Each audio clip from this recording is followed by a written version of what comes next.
छोइले बारू तू तो रिलावा पर गहरा दाम चइले बारू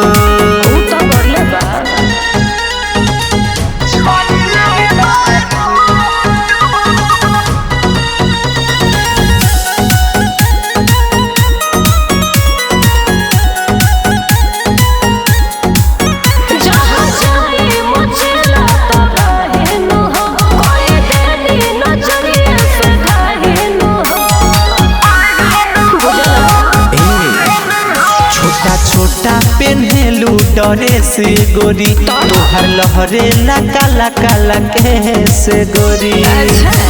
लइपन के मन पागल हिले बारू ई कमरी कारण गोरिया हो छोइले बारू तू तो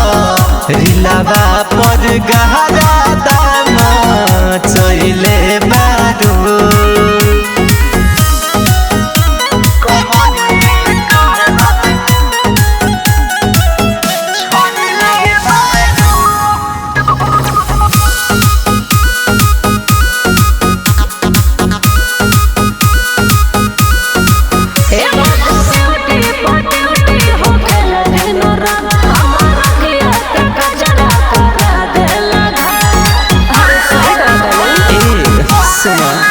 जब लगा के आवेलू उठलाली हो मन करे कि काटी के खाली हो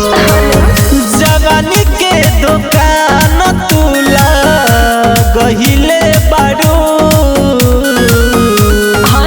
ई कमरी कारण गोरिया हो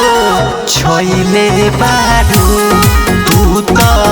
रिलावा पर गहरा